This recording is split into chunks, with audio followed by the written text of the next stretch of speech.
What's up guys? Good morning! So for today's video, samahan niyo ako as I get ready for my daily errands. So let's go! Kasi when I do errands day, usually, I always just go for comfort. So, mas comfortable yung clothes, mas makakakilos ka ng maayos. Having the time and choice to live my life, whether it's working on a new project, or a new show, or even about my business, or just relaxing and recharging, that's important and that's what I really value in life. So when I go out to do errands, I always find ways to simplify the tasks para I save time and effort. And here's something I recently discovered and want to share with you guys. There's a gift you can give yourself, but hindi siya issue yung magigilty ka sa friends. So, Guys. kasi we know you can afford. Hindi naman. And I mean, the things you want. Is there something na makikilty ka pa bilhin? Kotse. Sobra. Kasi kailangan ko muna sigurong gumawa ng parang ganun.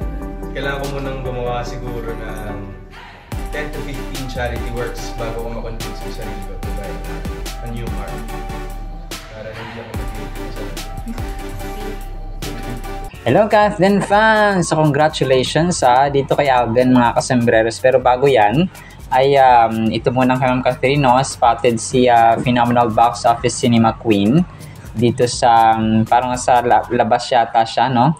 At saka nasa car mga kasembreros kasama yung kanyang mga assistant and then yung mga fans mga kasembreros. Tapos ang quote dito ay nakakatuwa, no? Sabi niya ang plot twist daw hindi daw sa mall show, makikita ko sa taping na pala siya, makikita ng fan na nag-upload dito mga customers. Ibig sabihin, hindi niya nakita personally dun sa mga mall shows niya dati, pero ngayon ay nakita niya si Ma'am Catherine sa taping. So, ito po ay gumagawa siya dito ng kanilang serye, no? Ni Sir James Reid mga kasembreros. So, malamang ay tinatapos na nila, sinisimulan na nila ito mga kasembreros. Para po sana matapos na, no, para next na naman na project si Phenomenal Box Office Cinema Queen mga kasembreros. So medyo nagmamadali dito si Ma'am Catherine kasi nga may tinatapos sila, no. Naka-black siya dito. Akala ko nga yung damit niya sa PGT or Pilipinas Got Talent, akala ko ito yon, pero hindi, bago pala ito mga kasembreros, no. Spotted si Phenomenal Box Office Queen tapos pinapayungan siya ng kanyang mga kasama mga kasembreros. And then si Sir Alden ay parang spotted din siya, no, dito sa may labas mga kasembreros. Tapos may kotse din siya sa likod niya mga kasembreros. Tapos yung kumukuha ng video ay nasa taas, no. Siguro tong time pa ito ng pulang araw mga kasembreros. Tapos ay parang naka gray, dark gray din yung kanyang damit dito mga kasembreros. So I'm really kumbaga pa 100% or 95% sure na ito po ay shooting or taping ng Hello Love Again mga kasembreros noon pa, no, nung time nga ng Hello Love Again, pulang araw mga kasembreros. And then ito, so congratulations, no, sa kay Sir Alden at saka sa Stars on the Floor. Kasi ang taas ng kanilang rating, nung nakaraang Sabado, 9.4. Nung nakaraan, di ba, parang 9.6 lang mga kasembreros. So maraming salamat mga kapuso. Stars on the Floor, 9.4. Tapos yung Idol Kids Philippines, 4.7. Tapos ito yung kanilang segment nga, no, nung September 6, 2025 mga kasembreros. So good job, no, sa Stars on the Floor team. Kasama of course sina Ma'am Marian, Ma'am Pokwang, Sir Coach J, at saka yung buong production team mga kasembreros. And then ito, so napakinggan ninyo mga kasembreros, no, itong sobrang ibang klase ang kabaitan at saka ang puso talaga ni Sir Alden mga kasembreros. Kung parang pinag-iisipan niya at saka kailangan niya daw gumawa ng 10 to 15 na charity works bago niya ma-convince ang kanyang sarili, no. Parang tinanong kasi siya dito na ano yung parang mabibili niya para sa kanyang sarili na guilty siya na masyadong mahal or ang laki ng presyo mga kasembreros. So Gucci, no. Tapos sabi niya dito ay hindi siya kasi maluho na talagang as in maluho mga kasembreros, no. bike lang talaga ngayon yung kanyang kinahiligan. And sabi niya dito, parang kailangan niya pa daw, parang inuubo-ubo pa nga siya dito mga kasombreros, no? Kailangan niya pang gumawa ng 10 to 15 charity works bago niya makumbinsi ang kanyang sarili na bumili ng bagong kotse and so on mga kasombreros. Pero if I'm not mistaken ay throwback ito, no, na video niya kasi parang bata-bata pa yung itsura niya dito mga kasombreros. And medyo may bigoti pa si Phenomenal Box Office Cinema King. And then ito, so yung sa video niya, no, na endorsement video, so kahapon ito hindi ko na isama, BDO Unibank. Ang post dito is just like Alden, you can get things done fast with the universal teller machine, deposit checks, update passbooks, and more, all in a few taps. So ito yung bagong feature, pero alam ko repost lang ng BDO din kahapon kasi nung nakaraan niya pa ito na shoot mga kasombreros na endorsement video. Parang yung ginawa niya dito ay parang doing errands. Tapos para gawin yun or matapos, he needs comfort, fast, save time and effort, and so on mga kasombreros. So ayun po, no, and then parang nasa bahay lang siya nag-shoot dito mga kasombreros. And then ito, last item natin mga kasombreros, na panibagong post ng Alpha Pro Dog Food mga kasombreros. Sabi niya dito is Tiny Paws, huge tipid, save up to 10-11% off sa Alpha Pro ngayong bare months sulit sale. Add to cart na at i-maximize ang vouchers at free shipping. So tapos yung picture nga ni Sir Alden mga kasombreros. Hindi ko kasi nabasa itong kanilang pinost na caption kung kaya ngayon ko siya pinost mga kasombreros. So actually yan lang, no, sa ating Katen items. Medyo busy ang mga madlang people talaga ngayon sa kaso at sa hearing sa Congress at saka sa Senado. Kasi nga dito sa kaso ng flood control mga kasombreros. So parang may mga nababasa ako na parang mag-people power daw sila, no, sa September 13. So abangan natin ang mga susunod na mangyayari mga kasombreros, no, kasi kahit ako medyo nalulungkot sa mga nangyayari sa atin sa gobyerno, no, sa pamahalaan mga kasombreros. Let's keep on praying for our country.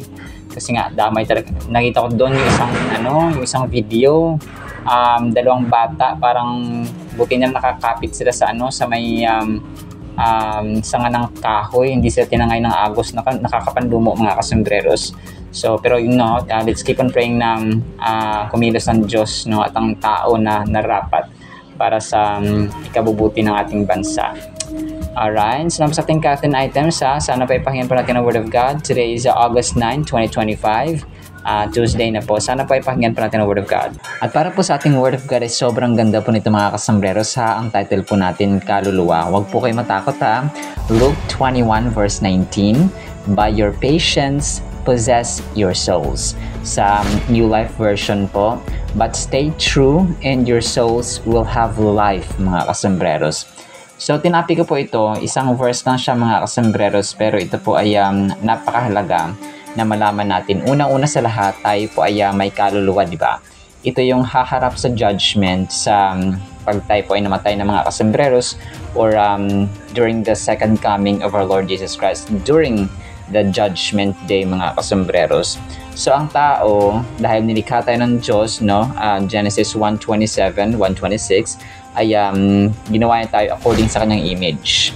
Merong God the Father, God the Son, God the Holy Spirit. Tatlo yung component or personas nila, di ba? Tayo rin po merong tatlong components or compositions. Ang physical body, ang soul, and then yung spirit natin mga kasombreros. So kapag titingnan natin ito, we see a profound message, no, na nagre-revolve around sa endurance. Okay? Endurance, yung katatagan ba? Yung ating kumbaga pa strength na tayo po ay patience, tayo po ay strong mga kasombreros, and nakaya natin mag-endure, kaya nating tumagal sa laban at sa buhay na ito, especially sa ating pananampalataya sa Panginoon mga kasombreros. Kasi dumarating ang trial every day mga kasombreros. May trials po tayong kinakaharap araw-araw sa ating buhay. Kapag meron tayong pamilya, meron tayong asawa, may anak, may inaalagaan, and so on mga kasos. Talaga nangyayari po yan. Jesus speaks, no? Si Jesus Christ pa nagsabi nito, no? Jesus speaks about the trials and challenges that His followers will face, no? Tayo pong mga mananampalataya niya mga kasmers. Although hindi kasing lupit ha ng time nila, kasi sa time ni Herod, sa time ni Jesus Christ, no? Ay talagang malupit mga kasembreros, kasi nga si Jesus Christ ay inakusihan, no, dito na hindi siya ang Messiah. He was claiming to be God, and nag-create yun ng locomotion at saka division sa Israel mga kasembreros, kasi hindi nga nila, kumapakonti lang ang naka-recognize that Jesus Christ was the expected Messiah, the prophesied Messiah, and He was fulfilling what was written sa scriptures sa Old Testament mga kasembreros. Jesus Christ assures us that if they remain steadfast, manatili tayo sa Kanya, they will or we will ultimately gain our souls mga kasembreros. Kumaga pa, kasi diba haharap yon. So, ang souls ng mga taong walang pananampalataya, namuhay ng masama, namuhay ng walang pananampalataya sa Panginoon, ay yung soul nila ay hindi mapupunta yun sa impyerno mga kasembreros sa judgment day. And yung atin naman ay magigain natin mga kasembreros, no? Kaya sasabi dito ay by your patience possess your souls. Ibig sabihin, kapag tayo ay manatili hanggang sa huli, we endure, we will be steadfast mga kasembreros hanggang sa huli ng ating buhay, hanggang sa last breath natin mga kasembreros sa Panginoong Hesus, sa pananampalataya natin sa Kanya, ay yung soul natin ay magigain natin. Ibig sabihin, mapupunta sa langit at hindi mapupunta sa impyerno. This verse encapsulates a deep understanding of faith, no, pananampalataya, as I've mentioned earlier.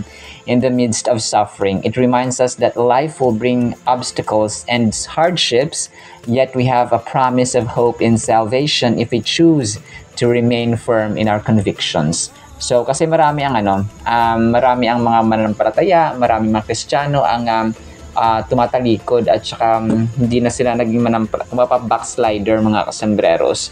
Dati mananampalataya sila, dati talagang mainit sila sa Panginoon, dati mananampalataya sila ni Kristo, talaga nag-share din sila ng gospel, pero ngayon ay lumamig yung kanilang pag-ibig sa Panginoon, lumamig ang kanilang pananampalataya sa Panginoon. That is why hindi na sila kinakikitaan ng pananampalataya. Siguro merong pasulpot-sulpot na lang sa church, pasulpot-sulpot na lang sa gawain ng Panginoon. So hindi na kasing init. Kumbaga pa, yung pananampalataya nila ay hindi na ganun kahigpit at ganun kalakas, wala ng endurance mga kasembreros. Ang term na endurance indicates that the journey of faith is not merely a sprint, but a long distance race filled with ups and downs. So, sa track and field kasi, di ba, merong 100 meter sprint, no, 200 meter sprint. Hindi siya ganun kabilis. Hindi siya pabilisan mga kasembreros. It's patagalan. Kaya at saka palakasan mga kasembreros, kasi nga meron tayong ups and downs sa buhay. So hindi ibig sabihin na nasa hayahay ka ngayon, nasa kaligayahan ka, nasa success, nasa tagumpay, ay wala ka ng panahon sa Panginoon. Kapag nadadown ka lang at saka may problema, saka ka lang lumalapit sa Panginoon. Hindi po dapat ganoon mga kasembreros. We celebrate with God and we experience trials with God mga kasembreros. Dapat kasama natin ang Panginoon natin sa lahat ng seasons at sa lahat ng panahon ng ating buhay. It's about not giving up, no? Dapat huwag tayo mag-give up mga kasembreros, even when the going gets pressing forward, embodying the strength and resilience provided by our faith. Gaining our souls signifies that ultimately we will be rewarded for our patience and commitment to God. So, parati natin isipin na may reward ang mga manampalataya, ang faithful hanggang sa huli, yung hindi sumusuko ba? Kumaga pa sa isang ligawan ay hindi ka sumusuko sa gitna ng laban hanggat hindi din mo nakuha ang babaeng gusto mo o yung taong gusto mo mga kasembreros. So parang gano'n, no? Dapat walang sukuan sa sambahayan ng pananampalataya at mananampalataya ni Kristo mga kasembreros. It is a beautiful promise that encourages us to trust in God as we navigate through life's challenges. So napakaganda nito mga kasembreros, kasi dito natin nakikita na narinig ko minsan yung may singit ko lang yung mga ligaw na kaluluwa pag All Souls Day, no, kapag November 1, narinig natin yung mga kaluluwa, mga ligaw na kaluluwa, talaga nagpaparamdam and so on. So hindi po sila ligaw na kaluluwa, and there's no such ligaw na kaluluwa mga kasembreros sa Holy Bible. Yung mga iyon ay mga kampo ni Satanas, no, kampo ng demonyo mga kasembreros, mga demonyo na nagkakatawang tao. Kasi 'di ba, Satan is the father of lies. So nililin lang niya, nagkakatawang tao siya, at saka ginagaya niya yung image na gusto niyang gayahin mga kasembreros. Ginagaya niya yung tao, ginagaya niya yung mga diwende for example, mga kapre for example, mga white lady for example, mga ghost man dyan mga kasembreros. Ginagaya niyan para ang mga tao marin lang na nagparamdam yung mga akong kaibigan or pamilya or family member for example and so on.